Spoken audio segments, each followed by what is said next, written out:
3, 2. Can I get a motion to open the meeting?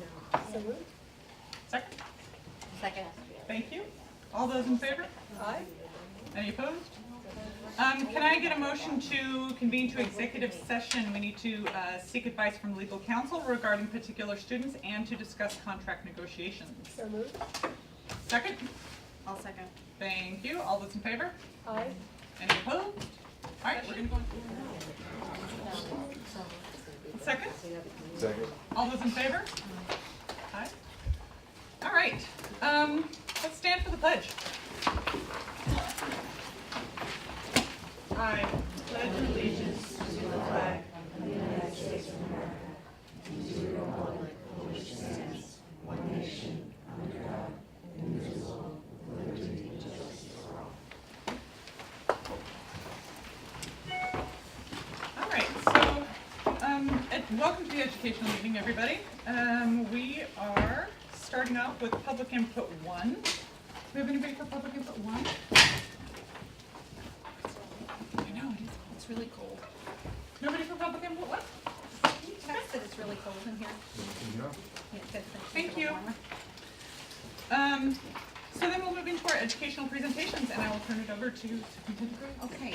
You know what? I'm not going to stand at the podium. I'm going to stand in my seat. Thank you so much. This is really just for the conversation for the board members themselves, but I thought you have some slides in front of you. We're going to talk just about the model itself. Our district clerk went to New York State school boards and gave you some examples of districts that are of our similar size and what those models look like, so you have those in front of you. And I am very apologetic that I did not look at those examples, so I don't know what the numbers look like, and I can synthesize those for you, or do any other work you would like me to do. But what a thought could be is moving from the current Pearson model, which is one middle school, high school principal, a high school assistant principal who also acts as the IB coordinator, and a middle school assistant principal. A potential Pearson middle school, high school model moving forward would be one middle school, high school principal, one high school assistant principal, IB coordinator, and making this middle school assistant principal into a middle school principal. So we would do away with the assistant principal and make the middle school principal, make that position a middle school principal. Scott, if you can move to the next one for me.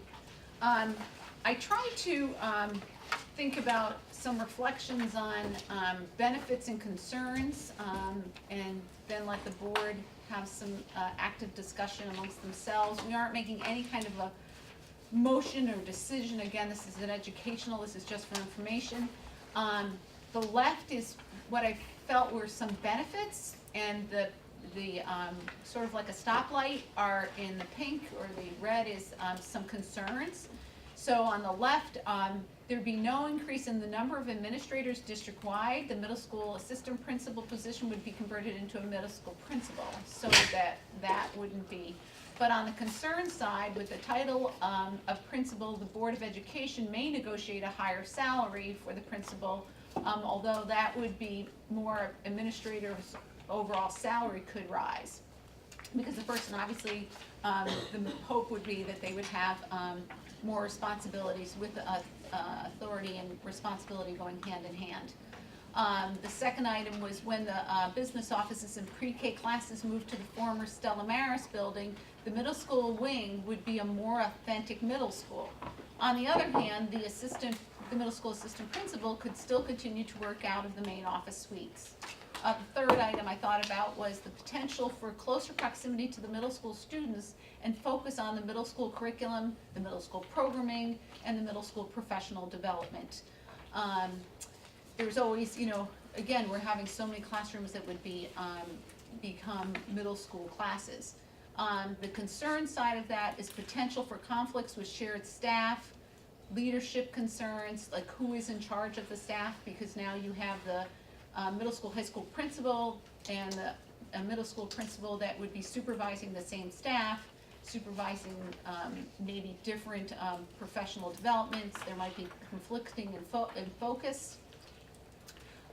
Finally, a reduction in administration turnover could be a real possibility, because we do see where middle school assistant principals often want to rise to be principals. That's that is a natural progression. So is there a potential by making this a middle school principal that you have a potential for the person not to move on, that they would hold more steady, you'd have more sustainability in that position, because in those two positions, the two assistant principal positions, over decades, you've seen that a lot of movement in that position. And whenever you have sustainability, one of the beauties of, I think, why Sag Harbor is such a high-performing district is because our elementary principal and our high school principal have been here for nearly 2 decades. And when you have sustainability in administration, you have tremendous success, because our administrators have been able to build curriculum, they've been able to build excellent teachers and program, and they know the parents, they know the families, they know how to build on successes. So potentially that would be, that might become the case with a middle school principal. But, on the other hand, the potential is to increase costs in the districts by negotiating a salary, but there's no guarantee that it is gonna build that sustainability. That would be, the potential, because generally when you see a person, a position become principal, you tend to see more sustainability, but there's no guarantees. So what is ahead? Benefits, concerns, leadership in the middle school. On the benefit side, leadership in the middle school may be highly needed when the business offices and the district offices and the pre-K move to the former Stella Maris. You're going to need leadership. On the cautionary side or the concern side, the leadership of the middle school can still take place from the main office suites. My vision is that, when the superintendent and the superintendent secretary move out, my offices can become the offices for a middle school principal, a middle school guidance counselor, and having a conference suite right there. The many adults that are now housed in the middle school will be leaving to go to Stella Maris. So my concern is that, I sometimes play, I'm the late night suite because I'm always there so late at night. But it is really nice to have that little bit of extra adult presence down there. But that can also be, on the concern side, we're gonna have a lot more middle school teachers that are gonna be in that wing as well. 4 classrooms will be opened up for middle school, for the middle school. 2 offices, a conference room will be available. And on the concern side, office spaces are always needed, so it's not like my offices will go to waste. And finally, the pre-K playground is targeted to become a middle school science center with solar power, wind power, green energy projects, and more. These initiatives may require a lot of work by an administrator. This is not a simple thing. We really want to pursue grants in this. We would want to get Cornell Cooperative Extension involved. We would want to have, to have garden projects there. But also, on the concern side, administrators take on more work. They've been very good about taking on committees. They've taken on a lot of policy work in the last few years. So perhaps we would see that happen without making it a true leadership role. Scott, would you go ahead? So those are the things that I thought out, but I think now it's time to turn the conversation over to those boards. I'm gonna have a drink of water. I've done a lot of talking. Go ahead. I know we're not making a decision tonight, I just wanted to express my support. I think it's a great proposal. I think that we're fortunate in the district to have great leadership from K through 12.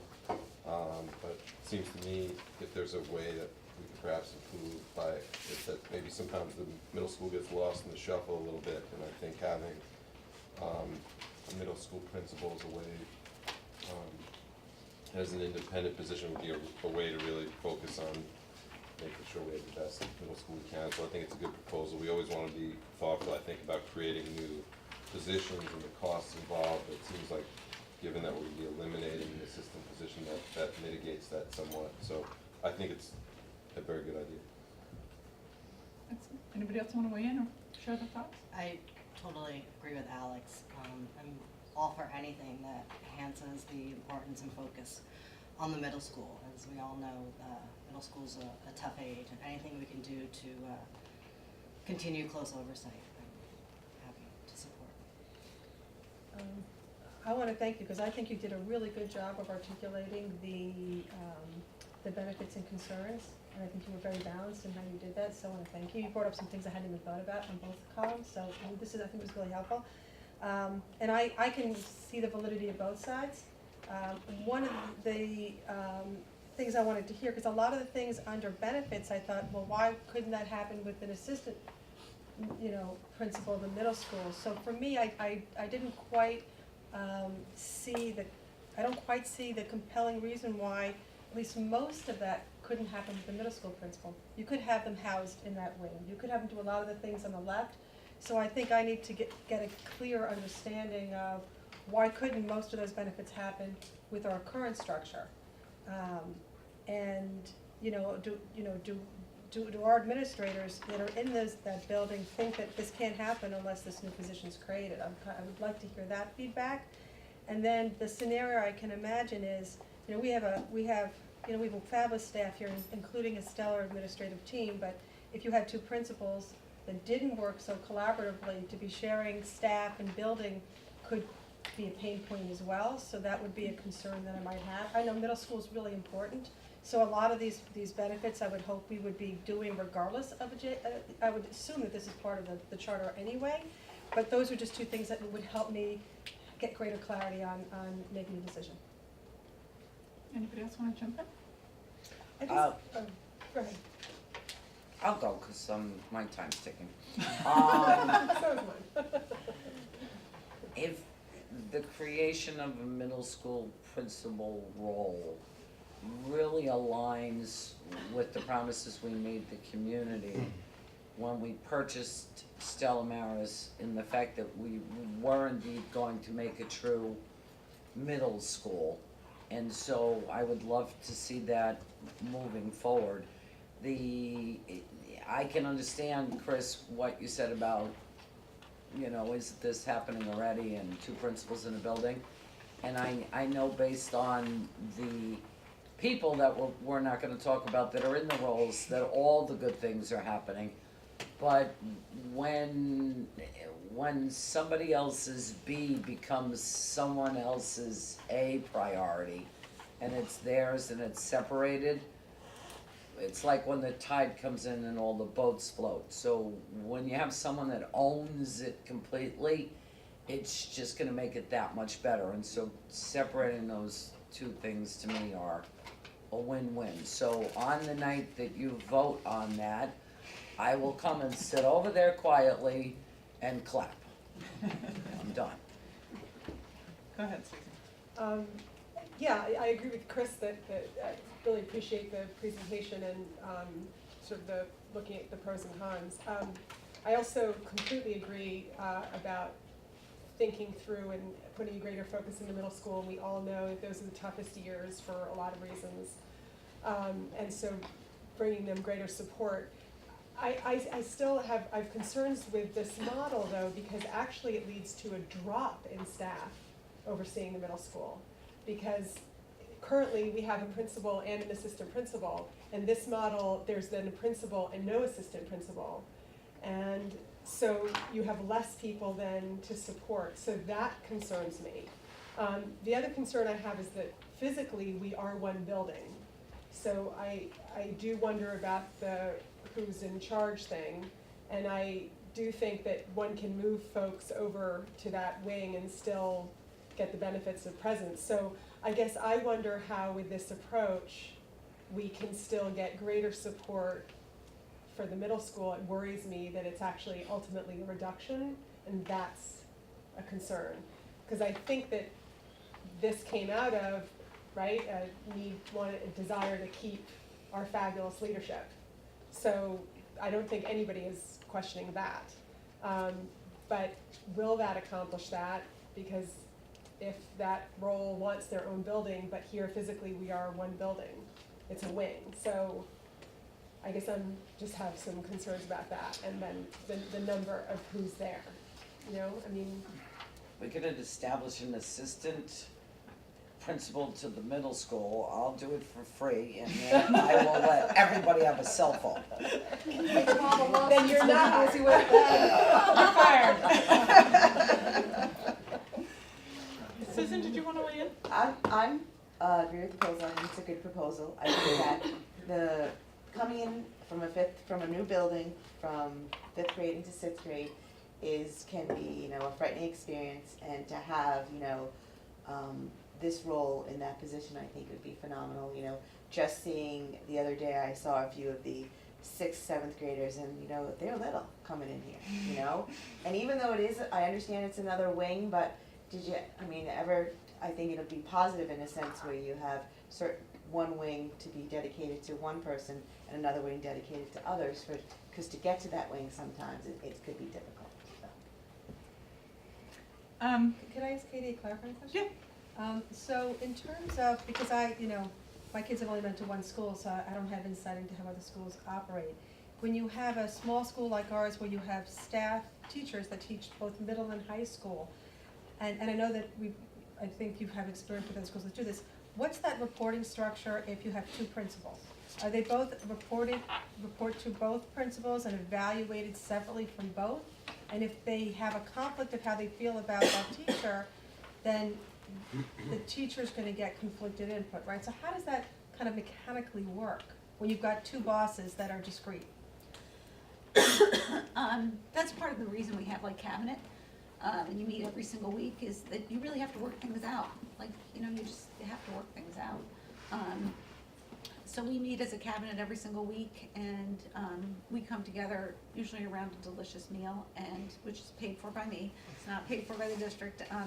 And we set an agenda, and we do around the table, and we talk about what's happening, and if there's conflict, we stay after and we work it out. We don't leave the room until we've worked out what's going on, so that things don't persist. I worked at Oneonta City Schools, which is by Oneonta State and by Hartwick, and I was a curriculum coordinator there, and very often both principals, it was one building, and there was a middle school and a high school in the same building, and they often would have conflicts, and they would say, well, we want to presenting at both of our faculty meetings, and they happened on the same day, and I was like, we have to work it out, and that's what the superintendent would say. It's just like marriage, you have to work things out. And usually you're doing two observations, and so one of them does one observation and the other does the other, and generally, it's a very professional working environment, Oh, no, I don't doubt it, and again, the private sector is nothing like the public, I'm sure, but the scenarios that I see crash and burn most frequently when it comes to reporting structures is when someone has two equally powerful and responsible bosses. What percentage of our middle school teachers teach a high school class as well? Is it like a lot, or is it only like 3 or 4 teachers? Not only, but it's 3 or 4, it's a small minority of the big, it's 5%, so it's really not an issue, or? I was gonna say, Well, along those lines, doing the devising of it Well, based on the percentage. If- Right, but I was just wondering what percentage of our, do you know, or? A pretty large percentage. Yeah. Not so much at the 6th grade level, but at the 7th and 8th grade level, yes. So you could implement something that along the lines of who, if they do teach in both, they would report to the senior. I don't know. Principal. No, I don't know, I'm I'm asking just- yeah. because someone could teach They great have in to one report to class and not both. another. They have to report to both. This is That- our And then the in answer. this scenario, who's in charge then in a lockdown or a crisis scenario? It's one building, so then who's? They have to report to both. I have people that report to both me and to Phil, and report to, you. But on the org chart, No, but I'm talking about in a crisis, in a lockdown, for example. who owns it? Aren't the police in charge? Yeah, Well, no, but isn't there somebody that they're talking to, or is that then you? the police take over the building, you have to evacuate. Our job is just to get them out or to get them in, say, and it's proximity too, it's where they're housed. So, everybody has their own, we're fortunate in this building that our folks don't have to move, so they have their own classroom. which is very unusual. I see the merits of both as well. I recognize that there are some pros and cons here, and I think I kind of am along with Chris, like I feel like I need to be convinced one way or the other, though I have no objection either way. I do see some of the concerns that have been expressed, I don't share, and it's only because I work in buildings with teachers that are split between buildings, and I was just thinking, I saw a teacher today, I should have asked her how that works, but I didn't. But I think that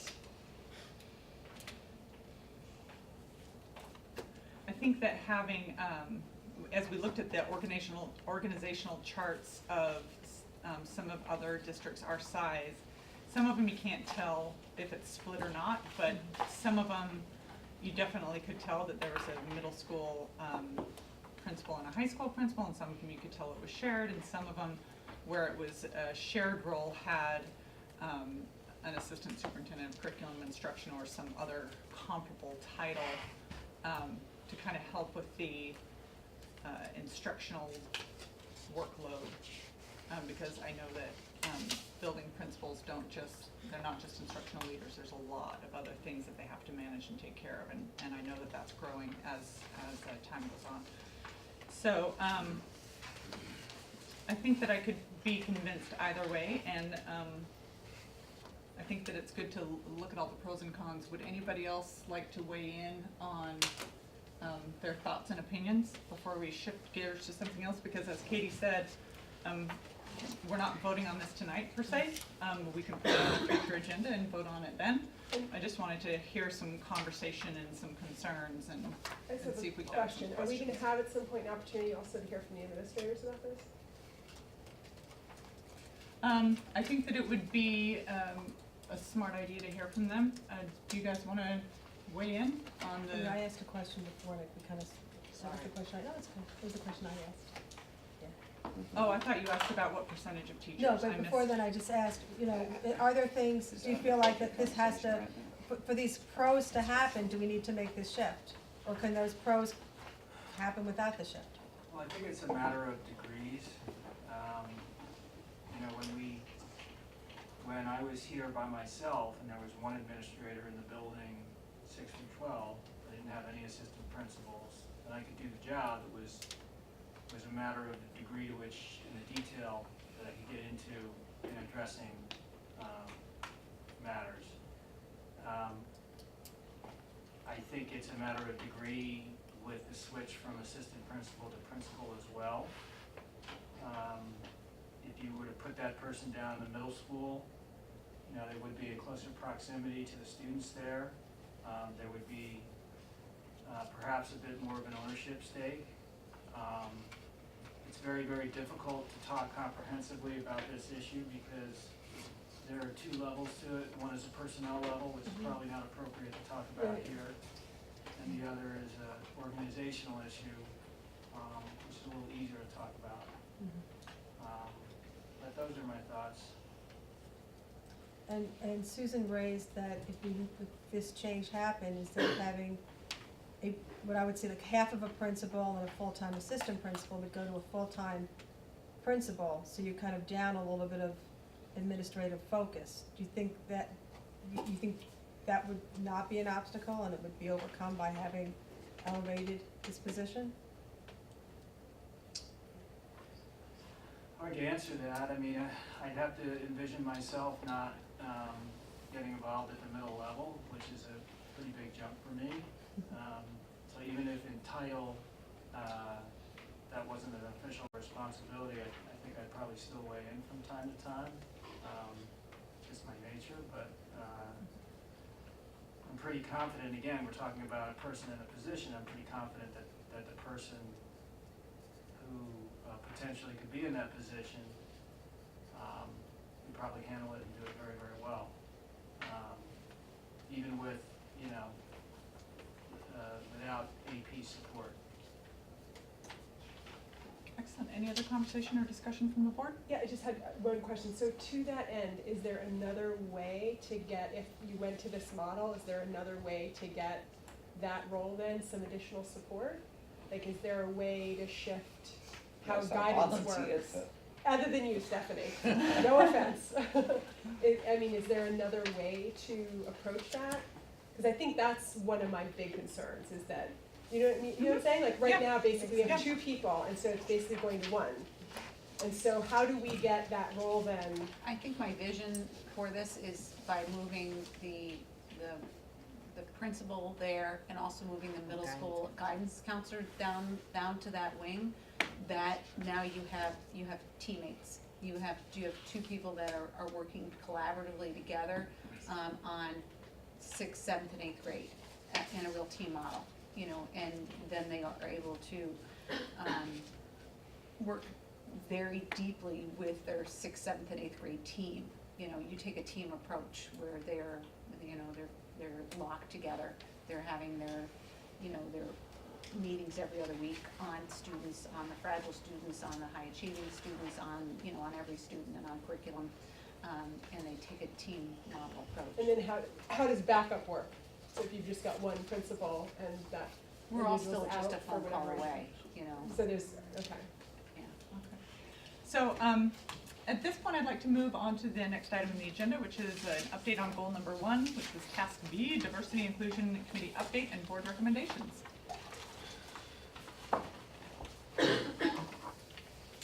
And Betty, you're gonna recognize our group who's been waiting here for course 2 I am. hours. Absolutely. And I'm going to jump right in here. I was co-chair with Betty Reynoso, on this diversity and inclusion committee. And I have never been so proud of the leadership she has shown in establishing this committee, in working collaboratively with all the members, with all our safe partners. I thought that I would be working much more. I've only missed 1 meeting, and Matt Malone was good enough to sit in. But to watch her leadership has been just pure joy for me. Thank you. And I think the members will also echo that, that are here tonight. And I think that shows leadership when so many of the membership are here to support her tonight, with her recommendations. Thank you. Thank you. And I absolutely was going to acknowledge the committee members joining me here tonight, because it's something that we as a committee, diversity and inclusion, have felt so passionate about. And our attendance has been pretty much consistent. We're a membership of about 15. And although not everyone could be here tonight, I did get a bunch of emails apologizing from those that couldn't be here, because they do feel very strongly about representation and showing how unified we are and committed to this Can committee they in raise their itself. hands so we can see who they are and thank you? Excuse me? Can they raise it? Thank you very much. Thank you for being here. Thank you. So I put together these slides, but the content is really from a collective whole of us having met the entire school year. So it's really our ideas coming together and then me just putting it together and speaking on it. So I'd like to begin by first sharing this that I came across at one of the conferences that I attended. When you know your why, your what has more impact. It's about 2 minutes long. Scott, if you wouldn't mind. Thank you. Series is called How Do I Know? And a lot of times when people hear the phrase, how do I know, the next thing they say is what? How do I know what? But the key really isn't to know what, the key is to know why. Because when you know your why, you have options on what your what can be. For instance, my why is to inspire people to walk in purpose. My what is stand-up comedy. My what is writing books. My what can be going out with some friends to eat. In fact, another what that has moved me towards my why is a web series that we have out now called Break Time. So every Wednesday at 3 o'clock, you should subscribe to the channel. We do a series called Break Time on YouTube. So 3 o'clock, we drop a new episode. One episode in particular, I'm about to show you a clip to. We were in Winston-Salem. So Break Time, this is how it works. I travel the country, I do stand-up comedy, probably an hour, hour and a half at an event. And in the middle of my show, I'll just sit down and start talking to the audience. And funny just happens. Or I'll meet somebody who's really interesting. So I met this one guy, and he said that he teaches music at a school.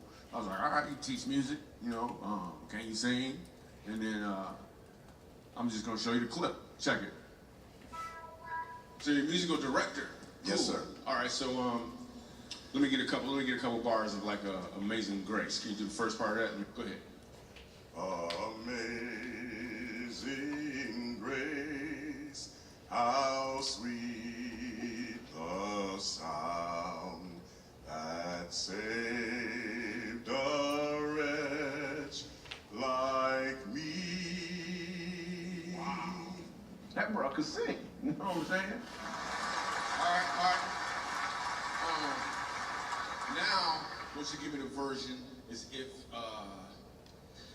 your uncle just got out of jail, you got shot in the back when you was a kid. I'm just saying, let me see the hood version real quick, if you know which version I'm talking about. Just see if that exists. Let me see what you got.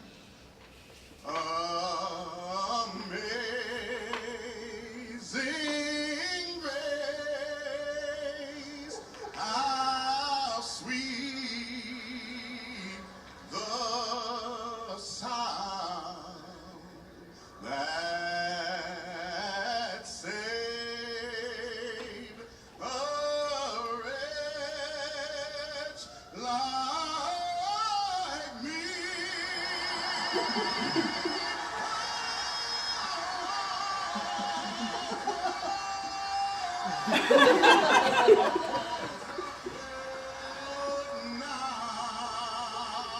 Right now I'm found was blind, but now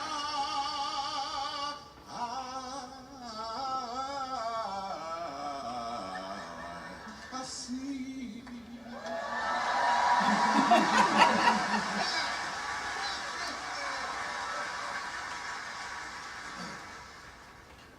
So here's the thing. The first time I asked him to sing, he knew what he was doing. The second time I asked him to sing, he knew why he was doing it.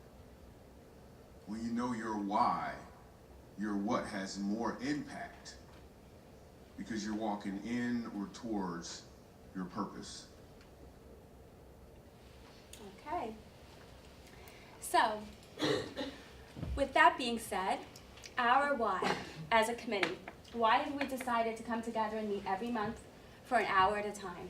So these are just some highlights of important points that we've come upon that we feel strongly about addressing, not only as a committee, but hopefully as a future for Sag Harbor schools. English as new language, handicapping conditions, chemical abuse, the opiate addiction, fragile support networks, excuse me, the K is missing. That's students who perhaps live with people other than biological parents, so grandparents, live with their aunt, live with their uncle. Fragile housing, so people who are at risk of being transient at any time. Students whose parents may not be able to provide things like a lease because maybe their housing is not secure, so that's what's meant by fragile housing. It also applies for, let's say, something like winter rentals, people who have to move every couple of months. When we first started meeting, I want to say it was in October, one of the conversations we had was, well, how could we partner and connect with things that are already well established in our community?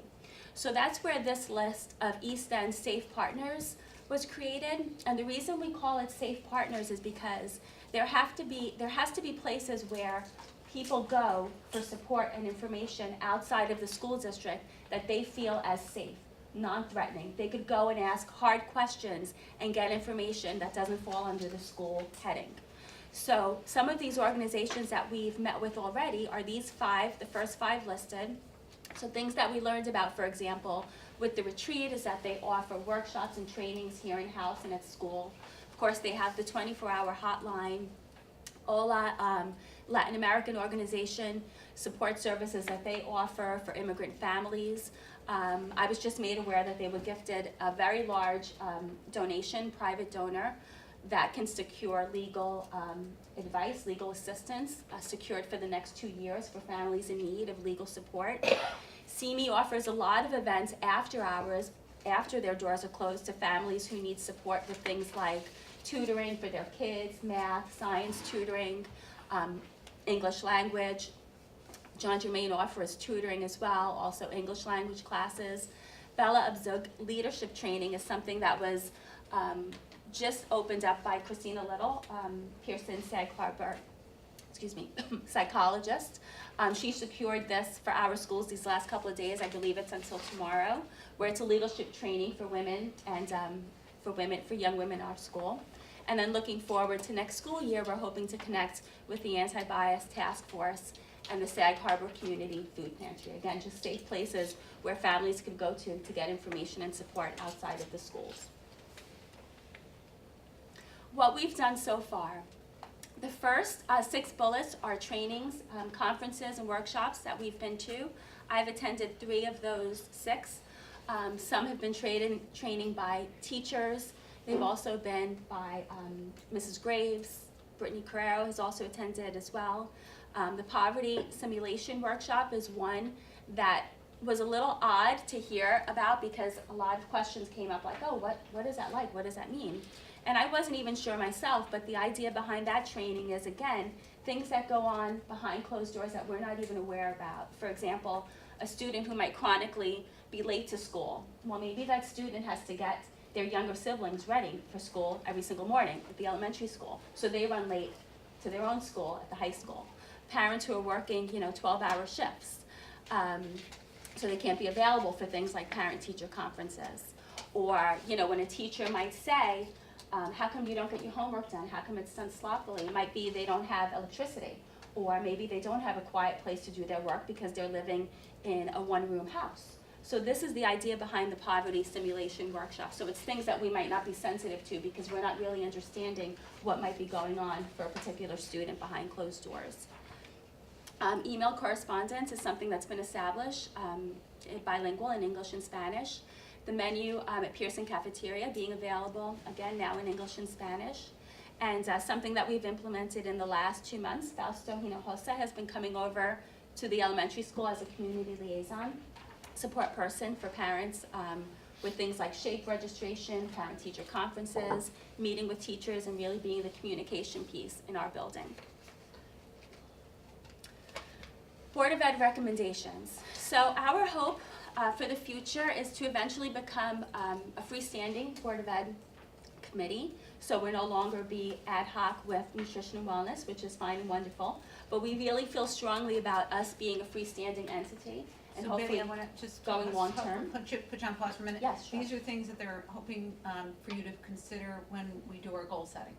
So these are the work of the other things they didn't cost any money or were trainings, but anything that's going to cost money or is going to be something that is a board action, these are things. So the things she's talking about are either going to cost money or need board action. So these are the recommendations. Sorry, keep going. You're doing great. Thank you. Thank you for that. I needed that pause. All right. So school-wide training, hopefully, as an entire district on diversity and inclusion, what academic equality and excellence could look like in our school, and again, continued sensitivity training and poverty simulations. Report cards being available in both English and Spanish. Right now, I believe at Pearson, for example, there's a menu of about 25 drop-down items that a teacher could choose from, but the translation of that same 25 items is about 5 in Spanish. So that was actually brought to our attention to the committee by a teacher at Pearson as a concern because she was feeling kind of bad that she couldn't really relay what she wanted to relay from the 25 in English, then translating it to Spanish. Phone messages in English and Spanish. Universal language as a district as a whole, so eliminating things like gender references, male, female. The idea behind 2-parent households, and it may not be just mother, father, it could be same-sex parenting or grandparents like I mentioned earlier. And our hope also, separate from Board of Ed recommendations, is for the PTA and PTSA. Some is already underway, like the newsletter, again, being in English and Spanish. The PTA has spoken about having a welcome committee so that for kids that start after September, the first week of September, there could be a committee that welcomes them and introduces them to our school district. Nuances that they might need to know, like parent-teacher conferences, when important events are going on, things that they might not be aware of because they might have missed it at the beginning of the school year. And then, of course, diversity and inclusion training for PTA and PTSA leaders and members. One of the trainings that I went to introduced me to this book called Opening Doors, an implementation template for cultural proficiency. It's a really powerful book, and the idea behind it is how to launch things like this in our school so that everyone feels equal and included without necessarily being identified as having a need. One of the things that I came across in that book I'd like to share with you. It's a template of sample statements for the imaginary school and what that could look like for Sag Harbor. So some of the things that come up are all events and activities and dinners are free for students who qualify for free and reduced lunch. Parent conferences are held in the afternoons and evenings, something we already do, but transportation being provided. So parents taking the bus, let's say, at night. All front office staff have one front office staff who's bilingual. School libraries that are open until 7 p.m. with adult tutors if needed. Extracurricular activities and courses that require equipment are not charged to families. Board policy has changed to not allow credit be given for individual events that require financial resources. And then when I mentioned our safe partners earlier, again, the thought behind our committee and also with Mrs. Graves that we discuss is Sag Harbor as a school doesn't have to do it all. We really would like to connect with our partners in the community who could help out with things like this, for example. Homework and tutoring centers, after school hours like a John Germain Library or CME. Computers that are designated in-house for parent use. Again, maybe not necessarily here, but at John Germain or CME. And then last is the TED Talk that I'd like to share with you, the danger of a single story, and what that might look like if we only identify with a student or a person from one thing that we know from them, and the danger that that could be. And I will end with that.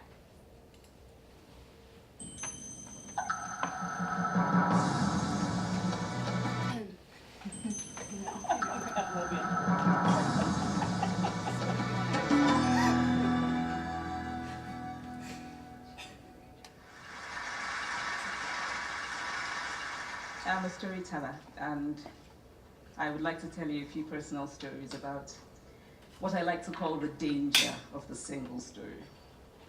I grew up on a university campus in eastern Nigeria. My mother says that I started reading at the age of 2, although I think 4 is probably close to the truth. So I was an early reader, and what I read were British and American children's books. I was also an early writer. And when I began to write at about the age of 7, stories in pencil with crayon illustrations that my poor mother was obligated to read, I wrote exactly the kinds of stories I was reading. All my characters were white and blue-eyed. They played in the snow, they ate apples, and they talked a lot about the weather, how lovely it was that the sun had come out. Now this despite the fact that I lived in Nigeria. I had never been outside Nigeria. We didn't have snow, we ate mangoes, and we never talked about the weather because there was no need to. My characters also drank a lot of ginger beer because the characters in the British books I read drank ginger beer. Never mind that I had no idea what ginger beer was. And for many years afterwards, I would have a desperate desire to taste ginger beer. But that is another story. What this demonstrates, I think, is how impressionable and vulnerable we are in the face of a story, particularly as children. Because all I had read were books in which characters were foreign, I had become convinced that books, by their very nature, had to have foreigners in them, and had to be about things with which I could not personally identify. Now, things changed when I discovered African books. There weren't many of them available, and they weren't quite as easy to find as the foreign books, but because of writers like Chinua Achebe and Kamara Lai, I went through a mental shift in my perception of literature. I realized that people like me, girls with skin the color of chocolate, whose kinky hair could not form ponytails, could also exist in literature. I started to write about things I recognized. Now, I loved those American and British books I read. They stirred my imagination, they opened up new worlds for me. But the unintended consequence was that I did not know that people like me could exist in literature. So what the discovery of African writers did for me was this. It saved me from having a single story of what books are. The last thing that our committee spoke about is the idea of classroom libraries and the importance of textbooks and resources and library books being purchased with a culturally proficient lens. And with that, I will end. Any Thank you. questions? I just want to thank you for that. I think this is really exciting. I think that everything that you're saying is just like, of course. It's really exciting, and I'm I so want to happy thank to the hear committee that. for all their hard work. To hear that you have such consistent group showing up shows the dedication and commitment of the people that are involved in that group. So I want to I thank them. agree. for Thank their- you for saying that. Thank you very much. Could they introduce themselves really quickly, because they've worked so, no, yeah, Joan, and Joan's on 2 committees. She's on policy, so I get to see her twice. Joan Would you Dudley. just quickly introduce yourselves? Joan Dudley, Bobby Kahn. Keep going. Rebecca Burnside. Nancy Howard. Jane Mariano. Carol Connell. And Emily's joined us too. And Emily made it for me as well. You get Thank everybody? you. Yeah. Thank you very much. Thank Really you. appreciate it. Any questions? Oh, can I tell a story? I want Yes. to tell a quick story. I would love that. So it snowed in one of our million snow days this winter. And it didn't, we all came to school, don't ask me what day it was, but we came to school and then we closed at 10:30 and sent the children home, one of our snow days, right? And a good friend of mine brought her child to school at 10:30. Because when she got the announcement in the morning that says we're gonna close at 10:30, she didn't understand what it said. So she came to school 10:30 when the rest of us were going home. And 2 days later, the email came out with the upcoming events in Spanish and English. And she called me and said, when I told you that story, did you have that changed? And I took all the credit. So I just want to thank this committee because obviously you made the change. So in real life, that was so really impactful for someone, even if I took the credit. But that's my story. Thank you very much. I appreciate Yeah, that. that feedback is so important. And the things that didn't cost money or we could do quick and easy, we did them as Yeah. fast as we could. So, Thank you. any questions? Does anybody have? I was just gonna, there's so much richness here and so many different things. I almost hate to make a suggestion, but I have a friend in a different district and you touched on something they're doing there that's working. So I thought I would just throw out that when they have new families move in, they have like family buddies that kind of adopt them a little bit. So it's not just the child, but that the parent has parents who have volunteered to kind of be their buddies for the year for onboarding. And that might be something helpful to think about, particularly if English is not their primary language, but anyway. And the other thing was, when there were new students, that they had a student who was older who was their buddy for the year, kind of like what we do in elementary school. I like the But they buddies. did it for any new student, and, so that they always had someone who they could sit next to, or if they saw in the hall, would talk to them. So they said that it really helped with some children that felt vulnerable or bullied, that they had someone looking out for them. So anyway, I wanted to share Thank that. you. Yeah, and the PTA has been great in helping us to implement those ideas as well. Thank you. All right. Last educational presentation is cell phones. I will try to be quick because it's late. So, talking about electronic devices, we now have an example.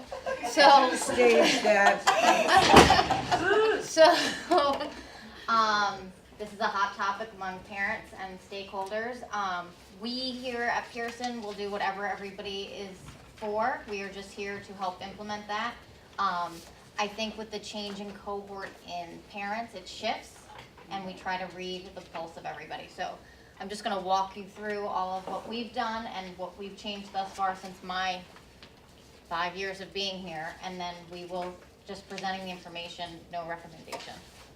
So when I first got here, cell phones were kept in the student's locker. I think that the screen doesn't show you, but you guys have printouts. So they're kept in the school, students' lockers. Would they be confiscated by administration if they are seen or heard anytime prior to academic support? Parents would be required to come pick them up. Should you need to contact the child in event of emergency, just call the main office. And then the 14-15 year, we changed it a little bit that they could keep it on themselves. They would be confiscated.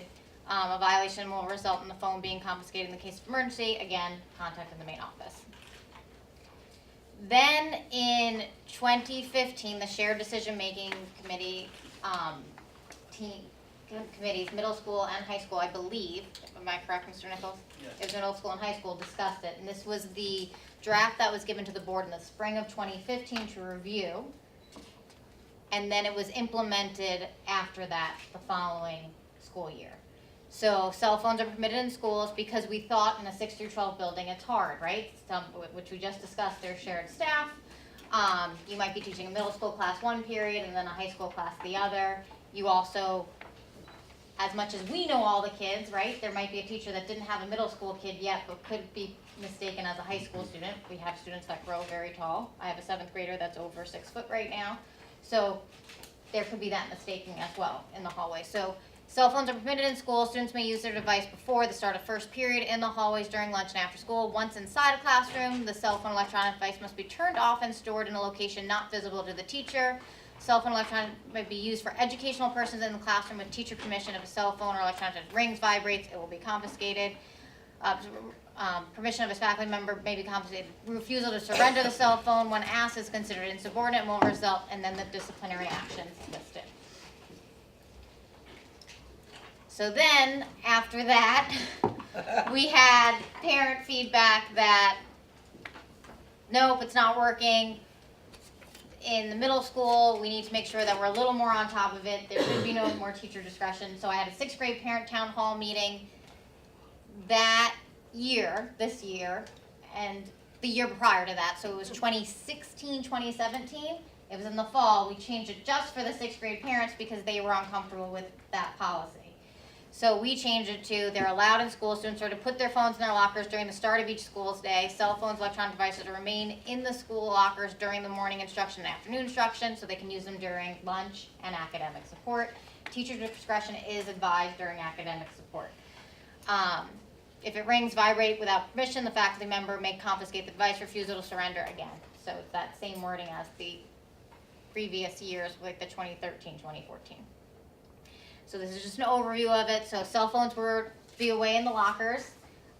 Then cell phones to be away the entire day. New protocol draft that we talked about from the shared decision making. Then the cell phone for both middle and high school, we had one because we're a 6 through 12 building. Then halfway through 16 after fall town hall. They changed in the 6th grade protocol around like December, I believe. And then 7th and 8th grade, you had the high school protocol. And then 17, 18, I did 2 surveys, or we did 2 surveys. And the grade 6 through 8 protocol provided in the previous slide. Cell phones allowed at lunch and academic support and teacher discretion. I know that there is a group of parents that are opposed to that, and then there's a group of parents who aren't, because I'm getting both types of emails. So I just want to do what everyone's best for everybody. All right, so the fall survey 2017-2018, this was given to every single 6 through 8 parent. It was email blasted out one time and posted to the website. 103 out of 202 families responded. That is after seeding through the data and deleting the people that repeatedly gave the same exact answers a couple of times. So here are your results. The first question, do you want students to be able to use their cell phone during the school? Yes, no. Number of responses, 103 out of 242 families. That's kind of says it like it is. Do you want the students to be able to use their cell phone during lunch? So it was 13% say yes, they don't want them during the school, and then 86 no. And then when you look at lunches, 36 say yes, they want them at lunch, but they don't want them in the school, and then 63 say no. And then for academic support, it's half and half. So you guys can speculate that data. And then here are the graphs for it. So I can go quick, right? Mm-hmm. You guys have this? Hold up, can you go back for a second? Yep. This says that 86% of parents Do Don't, not. okay, don't want, all right. Don't want, Okay. but then you look at the other stuff and it's half and half. So No, this I'm was in only the asking fall. because what we were Entirely emailed was something different, So that's why. this was in the fall. This was in the This fall. was in the Okay. fall. This is the Then- first survey. Got The it. second survey is the second part of it. Oh, I see. There were two surveys I did because I did it by grade level. Okay. That's why you're gonna see a bunch, it's a Thank you, that's repetitive question, just different grade. So this is 6 through 8, first survey in the fall. I didn't didn't distinguish between grades. So you just saw the other slides. So this is then during lunch, so 63 no, 36.9 yes. And then almost a 50-50, so 51 to 48 for academic support. So then mid-year survey, we did it for grade 6, because I wanted to know if it was a certain parent cohort that's feeling a different way. So 6th grade, 7th grade, and 8th grade. We emailed out 2 times, 134 out of the 242 families responded. After seeding through, Did you only obviously. send it in one language? I'm serious. No, I did send it in one language because at that time we didn't do the dual Okay, language thing. all right, go ahead. Because it was in February, right before break. I Okay. can tell you exactly when, because it was after that. So then the mid-year survey, same thing, and it's a breakdown. So do you want students to be allowed to use their cell phone during the day? Grade 6 said yes, 80% to 90. So they wanted, so now it it shifted. And then you have the breakdown of how many went for each. So grade 6, 86 to, you can read the data, right? All right, I don't want to go But through it jumped You know, up that, It just I have to reversed. ask a question. Is there any way that in the second survey, the way the placement was, it got, I mean, because Ms. Graves can confiscate that actually This right now. this is perfectly staged, I love it. Go ahead. it just, this makes no sense that it flipped So this dramatically. It almost I looks like swear it's I an did. error. I swear I did not skew the data And at all. just based on what I'm hearing from parents, this is just not what's reflected. I understand. I But can- those are I'm sorry, just Yeah, the but percentage something- of parents that replied, Susan. Yeah, because only half the parents It's only replied. half We only the have 134 out of Well, 242. actually, no, you got half the parents on this one. Yeah, and then Yeah, half the yeah, parents, and yeah. yeah, it just, So, I can speak anecdotally. Yeah. I got the first survey. Yeah. I sat down, I did it.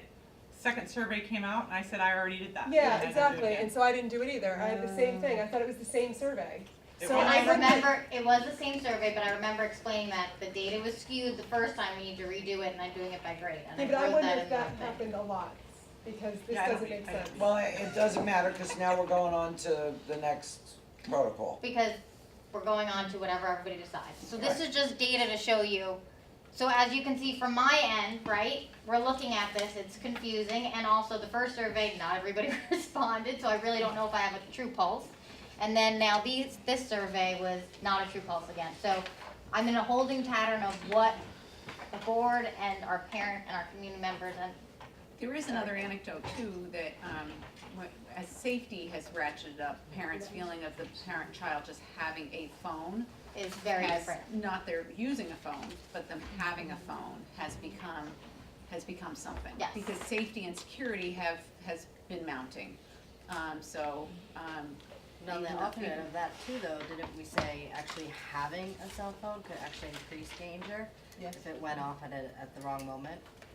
Yeah, well, we've turned off the phones making any noise, with the lockdown, so the phones The aren't gonna Amber turn Alert. on now, they're not gonna go off with the Oh, lockdown. can you address that? I wasn't here that day because I was up island, but so what happened was, for my information, which could have happened anyway, so the kids and the teachers' phones all went off because there was an Amber Alert in Ontario, correct? No, it was upstate. Upstate New York, and it all went off, so the teachers and the kids were confused as if they were going into lockdown. I think it was like 5 classes, not even 3 or 2 classes total. I think East Hampton was doing a drill that day, so people jumped to the conclusion that we were in doing lockdown that. because And, they were getting mixed messages. yeah. So What are the, they subscribing to that they're all getting Amber Alert? I don't get it. Sorry. I got it on my phone. I got it on Don't my take your phone. cell It's phone like, out. I don't subscribe to it, it's automatic. Yeah, it's Yeah. Oh, so, keep that to that's yourself. what happened. So the Amber Alert happened, but even if the kids didn't have the cell phones and they were not on them, the Amber Alert still would have went off in some of those classrooms because teachers are allowed to have cell phones, unless you want to change that policy too. First of all, I want to say thank you for surveying. I think the more that we kind of survey just on relevant topics, it's really helpful to get that feedback. We obviously have surveys with opposing data, and we don't know if people have changed their mind or just happens to be a different batch of 200 and some odd families. But I think before the board could weigh in, at least our opinion, it's really helpful, I think, to be exposed to and reflect on what the science says about the impact of cell phones in middle schoolers' hands. Because from what I've read, I'm not an expert on this, but from what I've read, that there's some very detrimental impact it has on learning, attention, and performance. And the research that highlights positives have to do with districts where there's not other technology to use. But we heard from Mr. Fisher that for every student in this building, we have, is it a Chromebook or Chromebook? So we have devices, technology devices for every student. They don't need their phone to be able to access it. And Not 2002. and right, and so, I mean, I'm not prepared to present it to the board, but I think before we actually make a decision, I think it's helpful for us and to have that discussion with the community about what does the science say? Because everything I've read they've even done studies where if it's in your open desk versus in your backpack versus not in the room, and a child doesn't touch it, the test scores change. It's really remarkable in the middle and high school, the impact, so that's my request for continuing the conversation. Okay. Other discussion, go ahead. First of all, I want to say thanks as well for the presentation and also for having to deal with this. You're welcome. I don't have an opinion. My view is that it is not safe or healthy or appropriate for 11 and 12-year-olds to be using a cell phone during lunchtime and all the unfettered access to the internet and all that entails in 2018.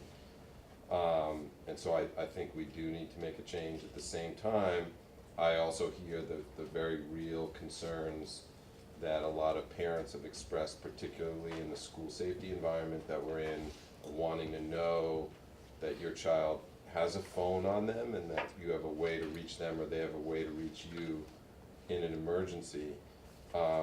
Some of us, or maybe all of us, were sent what the East Hampton policy is, and that seems to me to strike a really good balance, which is, I understand it is, you can have your cell phone on you all day.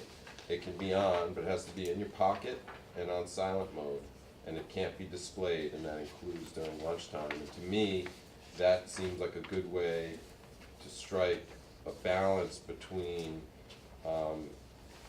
both the unsafe and unhealthy things that these students could be doing, between trying to put administrators or teachers in the position of trying to determine if someone is looking at the New York Times or if they're looking at pornography or they're bullying someone on social media. I just don't see any reason, especially, I think Chris made a good point with the technology that we seem to have available to us.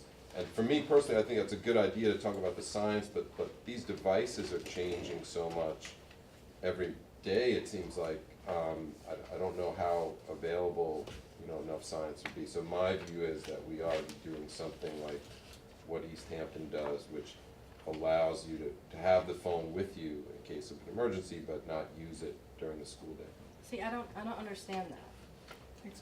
Ask a question. Well, I agree with Alex, but I don't understand why just having it on them with it turned off or on silent, that defeats the purpose. What do you mean? They can't be on it. I mean, they can have it with them, but they can't be on it. Maybe a parent thinks that, God forbid, there's a school shooting. I want to know that my kid who's outside No, I or someone else understand can that, call but me or No, contact me. that I understand, but to 11-year-old, when it's in your pocket, you're gonna use it. Well, but apparently what they do in East Hampton is it can't, and it sounds like at some point we did something along did those that. lines here where it cannot be displayed, and if it's out, if your teacher sees it, the administrator sees it, that's it. And it seems to me that's something that could be enforced as opposed to having to decide what they're doing on the phone. That doesn't seem to me to be something that is fair to ask teachers or administrators to enforce. Other thoughts? Go ahead. Well, I agree with everything that Alex has said with one caveat, which is actually because I also agree with Chris about the science, and there is a lot of science, even though these things are changing, there is a lot of science on it, and the one caveat would be about being in kids' pockets. Yeah. Because actually there's science on that, and especially for boys, and putting it in their pocket is not good for them. It's the anxiety of knowing It's that not it's just there. anxiety, there's actually a link between that, and there's research that's looking at that, and sperm count, physical changes. So it's a problem, those devices. Anyway, look, I've long believed that they don't belong in school. I really wanna respect the parents that are concerned in terms of reaching, just as you said. So I would love to see us come up with a middle-of-the-road policy that keeps them away, but still is accessible in an emergency. And I think that the disconnect on the academic support, because I was part of the group that took it the first time, and I was saying no to the use, but I actually did say yes to academic support, because I think for many of us, we think, and actually my kid I think is one of only 3 kids in the entire school who doesn't have a cell phone, so, but is about reaching the kid at that point.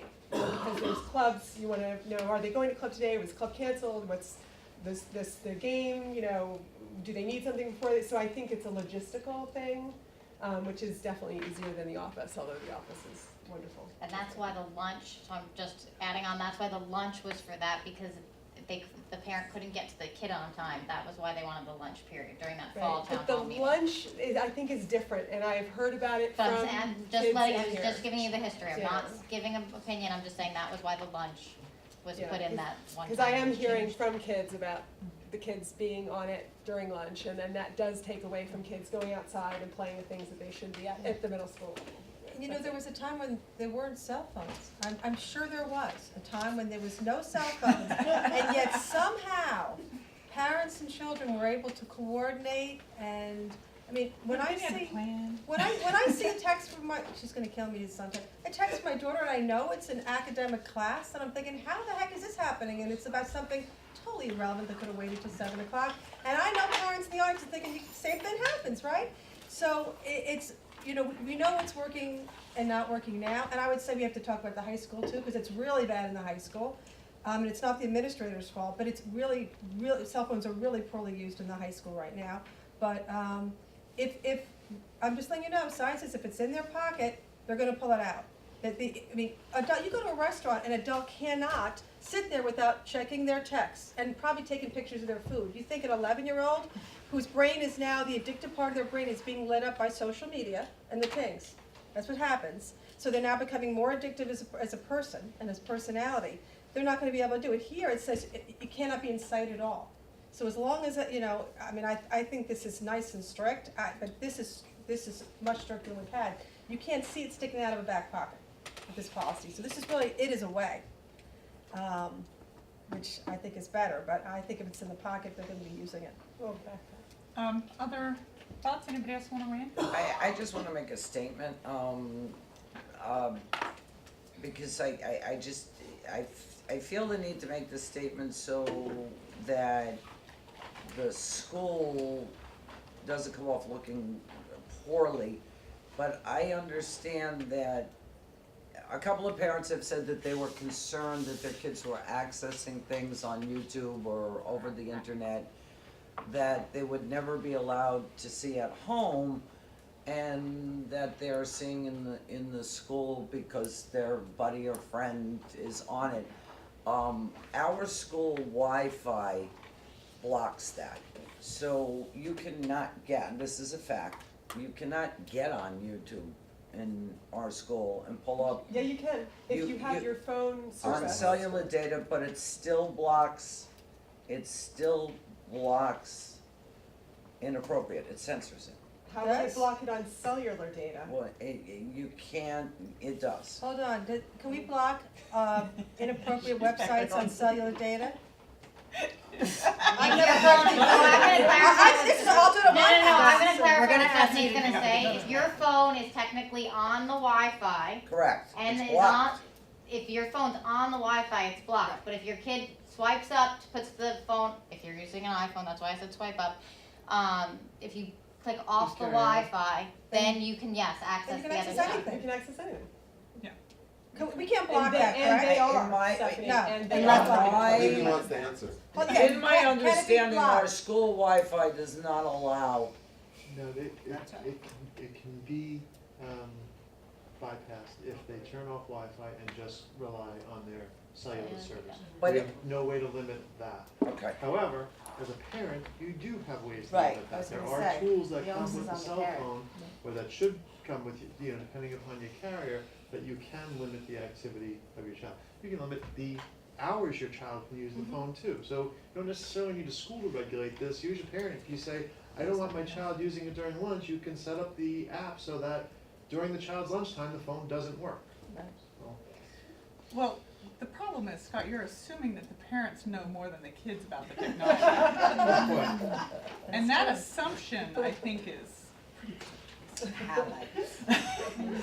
Elena, how do you do that? The other thing that I just want to touch on, since I was brought into the conversation, is while we do have Chromebooks, and they are great, and they are very useful to the students in many ways, there absolutely are apps that if a teacher chose to use, that the phone is more appropriate than the Chromebook to use for that particular app, for things, in particular like surveys and things that are using the phone's camera to participate in the class. So I don't want you to forget about that. That yes, That's a we really do good have point. very good technology, but it doesn't cover everything. There might Yeah, be a need for that. But my Well, what if concern the is kid when, doesn't have right, I We guess there are provide students them that with an don't, but iPad. when you're in a classroom and you're asking the students to pick up their cell phone, and you can't see a lot of those screens.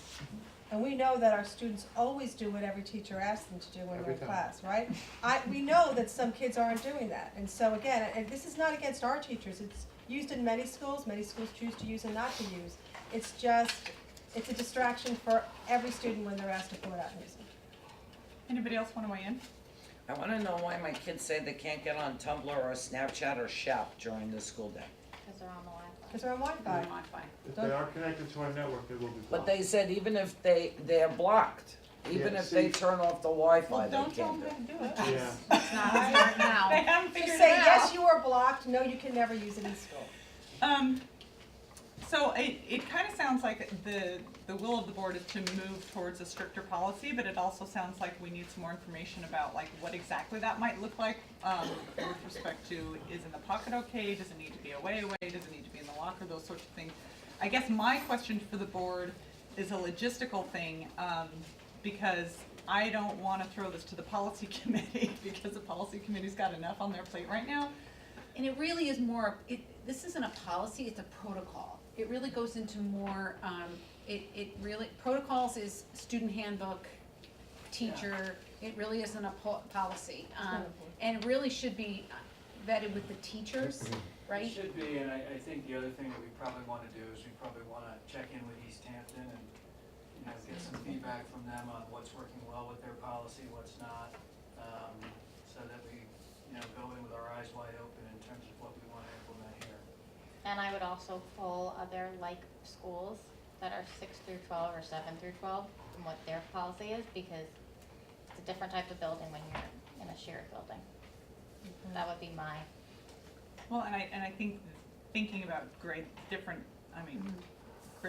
policies for different grade levels makes a lot of sense, but then if it's a shared building, that brings its own set of challenges. I think those are all things we need to think through. Like if they're walking down the hall and the phone is showing, you don't know if they're in Right, 7th that's grade or 11th the grade. example. But they're in lunch together too, at what point? 7th and 8th grade. Yeah, can we also, as we discuss this, I appreciate this is middle school, but I'd like to put on the table, can we at least revisit what we're doing in the high school?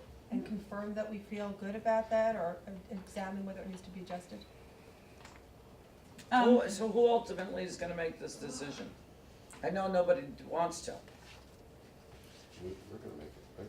Well, I would hope that we'll get a recommendation from the administrators. What I envision happening is this is, you've seen over the last 4 or 5 years, so many different versions of the policy, is I envision coming back with 3 or 4 options for you, and then you guys just sort of telling us what you prefer. Because there really is no one right answer. And somebody's not gonna be happy. And as we found in You get what negotiations, you when get and you don't everybody's get upset. unhappy, I think we've got the answer. So All right. I don't know how long we need to do that. Not long. Not long, a couple of weeks maybe. We could come back and have something for your consideration that we could implement for Fall. 18, 19. So at the end of the day, the Board of Education is gonna make the ultimate decision as to the cell phone policy. So when we get parent complaints, we'll give them to you. Actually, Sounds no, I good. believe it. Can we really broadcast to parents that that's a night we're gonna be discussing it? Because, just so that if people wanna come and share, the board got, I think, 3 or 4 letters written by parents who couldn't be here that felt very passionate. I mean, they wrote long, detailed emails. Thank you for doing that. But it's good to have parents come and share. The other thing that I would like to throw out there is that part of this policy, I know that there's some workshops that the school puts on as cohorts come through, so I've been ignoring all of the college readiness workshops because I figure I'll go to those when my kid becomes that age.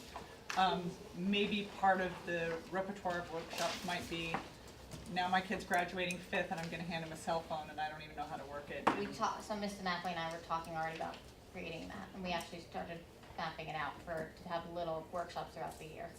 For what, for adults? Yeah, Yes. to teach them how to use a cell phone. Yeah, yeah, we talked about, because there's so many protective apps that you can put on it. My kids have spent so much time free range all over this town, like how do I help them with their own management of impulse control and all those, I'm here.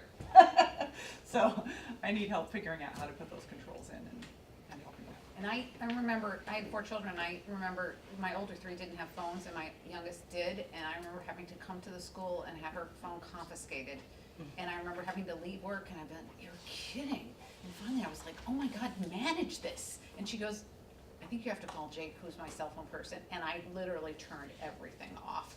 And when I turned everything off for the school day, I was like, well, there, that's managed. So I do think of winning the cooperation of parents on learning how to use those cell phones, because it was just too exciting for her. So when I turned it off for the whole day, and it turned on at 2:45 so she could tell me what her plans were for the night, I was like, this is amazing.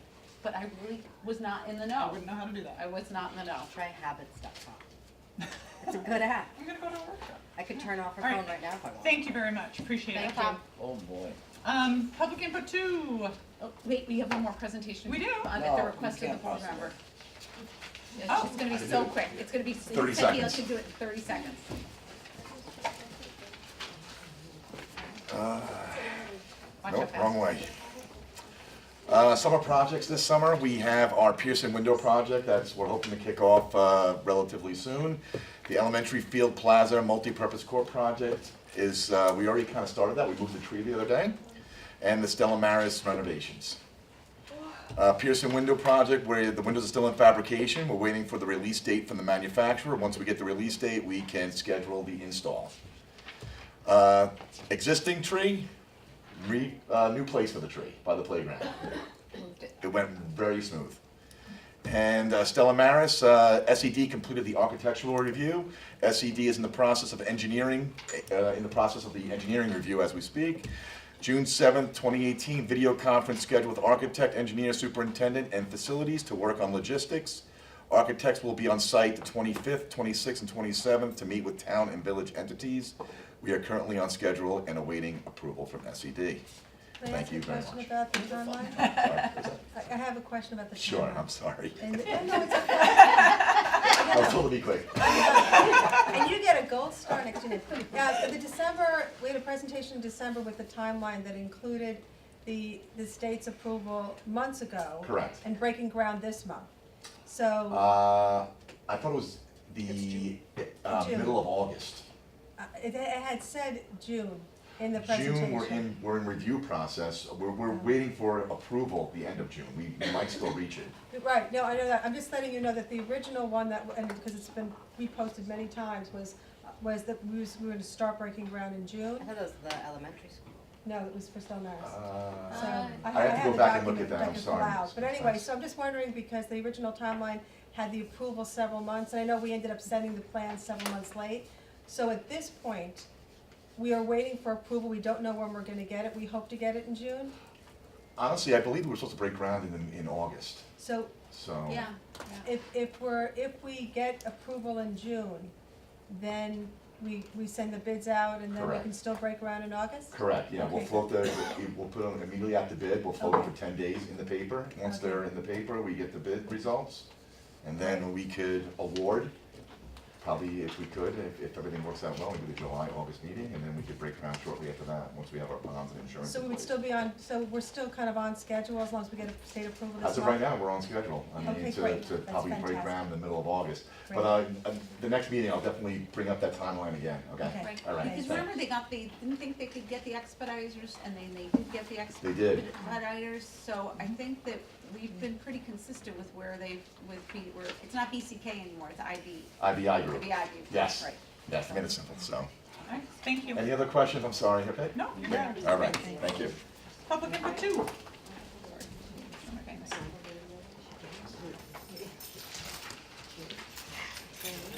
Hello, hello. Oh. Oh, my, yeah, it's okay. Skip it over there. It's okay, Not we'll do that important. after public input 2. Go ahead. I'd like you to keep your comments to 3 minutes and keep your comments to board president. State your name for the camera. The board will listen but may not respond. I have a whole thing I gotta read, I'm sorry, Joan. Don't discuss personnel or individual students, you're being recorded. Okay, go ahead, Joan. Joan Dudley, I'm part of the Diversity and Inclusion group, and I just want to encourage the board to accept the presentation and to move forward and approve the committee as a regular committee instead of an ad hoc committee. Because one of the goals stated, we want to get teachers trained on inclusion and diversity, and we want to start programming throughout the school. It's important that we get that done early, so come September, when the teachers have training, we can have somebody, a powerful speaker in front of our teachers, or we can develop the programs throughout the school year where we can train our teachers and our students, our administrators, so we can actually get this off the ground. And I think it's a great move and a great direction for the school. Thank you. Thanks. Anybody else for public input 2? Come on up.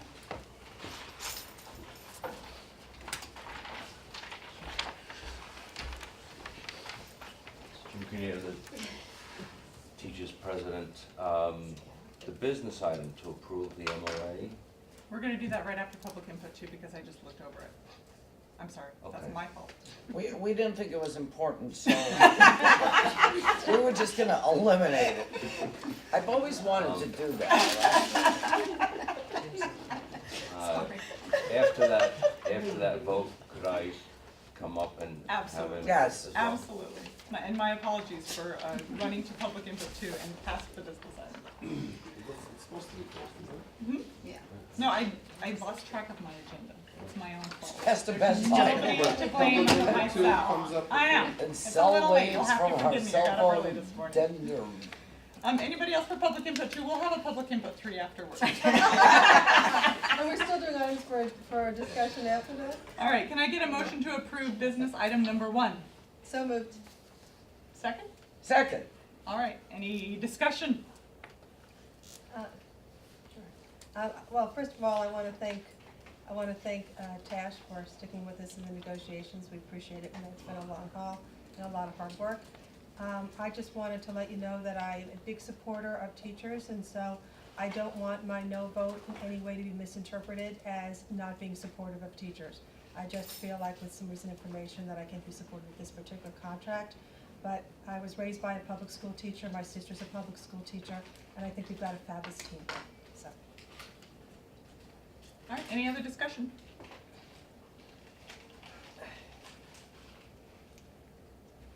How are we able to talk about that there were concerns raised that we've just been apprised? I mean, how does that No.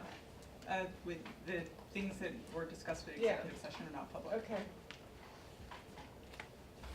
I'd like to thank the teachers again for their patience and let them know, my time's up?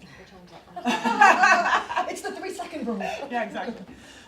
We certainly appreciate the teachers, and as somebody who works with teachers throughout Long Island, I feel very strongly that we have a fantastic faculty and staff here, and we're very lucky here in Sag Harbor. Any other discussion? All right, all those in favor of approving business item number 1? Any opposed? Susan, what's your vote? Any abstained? Twice? We abstained. Wait, Oh. Because we were just Susan given abstains. information. You raised your hand for both plus and yes and no, so. Yes. Okay. All right, motion carries, thank you. Items for discussion, cell phone use, we did that. Board meeting nights, we had talked about moving it to Wednesday. Wednesday doesn't work for Alex, who's not here that night. Then there was talk to just maybe moving it to Tuesdays, because Thursdays doesn't work for administrators. Susan said Tuesday doesn't work for her. But that has changed. That has changed. Yes. So, it's Tuesdays. Can I just ask what's wrong with Monday?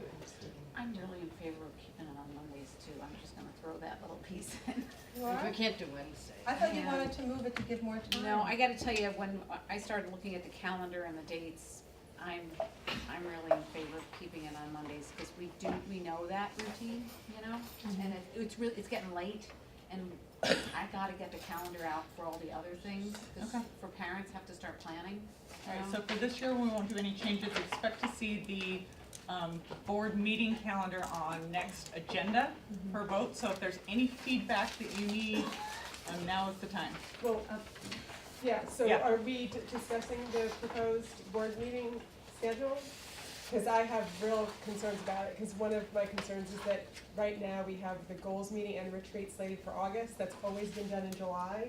I don't know why that's being moved to August, and also the dates that are picked, I'm actually out of the country then, so there's no way I could be there. So I'm really hoping that those dates can be moved back to July, where they usually are.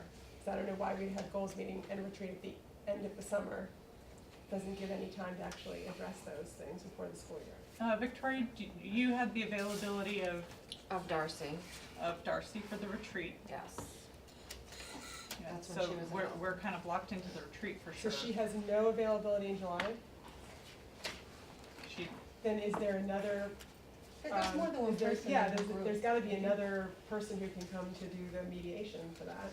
And then the goals, we don't need her for goals, we can still do goals in July, can't we? Well, I'm officially away, for, the 13th through the 20th, so, That's a week. yeah. So can we do goals like 10th or 11th? I think part of philosophically was it happens so soon, you know, like we come off of it and it's, you know, it's this whirlwind, there's no time for any, I think that's been one of the challenges that we've had with goals. And I think our goals are not gonna change very much. I think, Well, then why not stick to early in July then? If it's not gonna change that much, then have the meeting then. So what we'll do is, I'll sit down with Victoria, because she's the one that pulled the board and got all the availability, and we'll just pick the date where most board members can make it, and if we can't get a full board, we can't get a full board, because I think my understanding was we were picking those dates based on the availability of people in July, so. Yeah, I wouldn't vote to have it the week of July 9th, because the reorg meeting is that Monday, which is a huge meeting. It's gigantic. It's gigantic, so I would lobby not to have it that week, but, and you're off the 13th to 20th, which you'll meet after that meeting, but maybe the week of the 23rd of July we can look at. I'm a fan for doing the goals meeting sooner as well. I think doing it, a few weeks before Labor Day is just late, because once we have that goal meeting, it always, every single time, takes 2 or 3 weeks to fine tune it, to come back, all that stuff, and we're starting the school year without having established our goals, and let's face it, that 12 months goes really fast, so I would advocate to move that up sooner, and to Okay, have that so- be the last week of July if we can. So like I said, I'll coordinate with Victoria so that we don't have to all pull out our calendars right now at 9:30 at night. And, yeah, and I think we should let the administrators go Yeah. home too. I'm Well, sorry, we're the almost done. reorg Okay. meeting is what night? The ninth. Monday, July 9th. Would be that day that everyone's officially sworn in and you pick your new presidents and everything? Yeah. Okay. All right, so if there's, other than the goals meeting, if there's any other, thoughts about the calendar, just let us know before the next business meeting. And we'll keep it on Mondays. Yeah, I'm gonna do public input 3. There was also one more good thing, I don't know if we want to see here, but we don't have an exec coming up, which is, we have some follow-up that we need to do for the superintendent's evaluation, and I don't think we want to wait 2 or 3 months after your meeting to do that, so I just wanted to, from a process standpoint, how would that calendar look? again, we'll see what everybody's availability is. We need at least a quorum for that conversation. Yeah, no, I'm gonna suggest, and I think some people will be for this, is maybe I don't think it's a long meeting, it could be like half an hour. So I would suggest having that be a night where we already have a board meeting in the next month. And just add like a half an hour, it's kind of a summary, yes, it's all good versus waiting months. Okay. Unless someone wants to create a new night for a meeting, I know Alex likes to do that, but I'm advocating. But to have I'm it be a sorry, time. what's the topic of that meeting? There's a few steps that we haven't finished with the evaluation. All right, let's go to public input group. Come on up.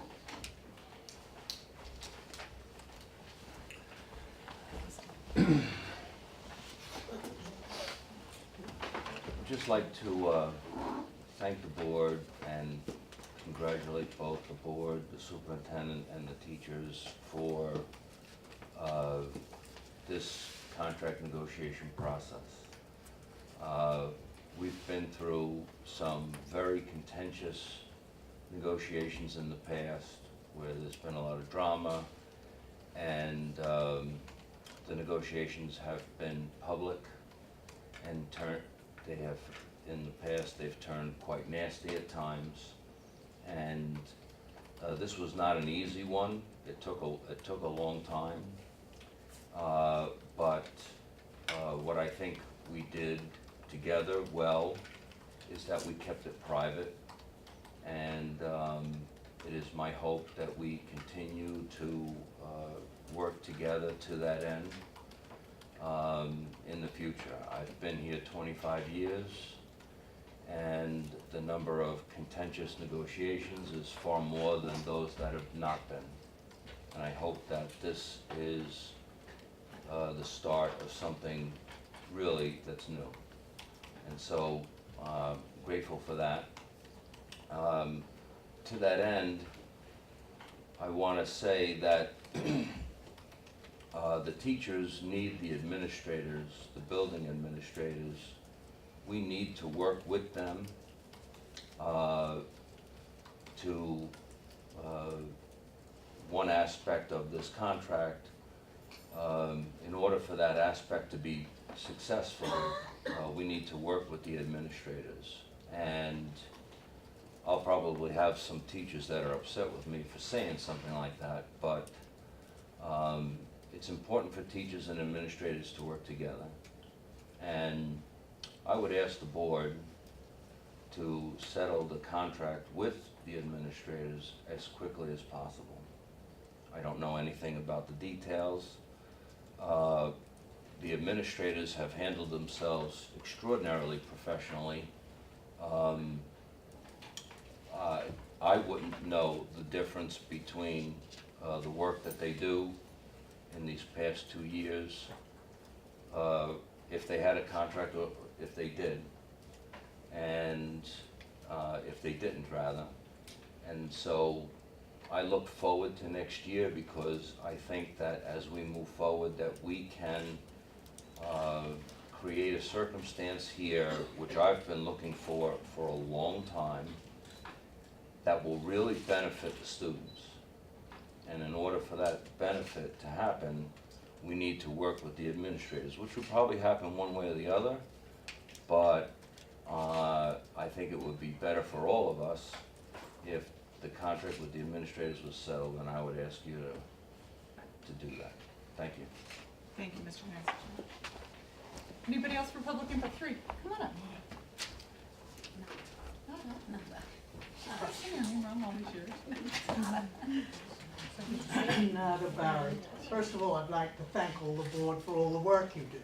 But a number of years, maybe a year or so ago, I requested, since it's an open meeting, or at least I've talked to people about this, that some of the board members do not have their back to the audience. It is an open meeting, and we'd love to be able to hear you better, at least those of us who are older maybe, and not just look at backs. I really feel you should be facing your audience and still be able to converse amongst yourselves. Thank you. Thanks. You got it.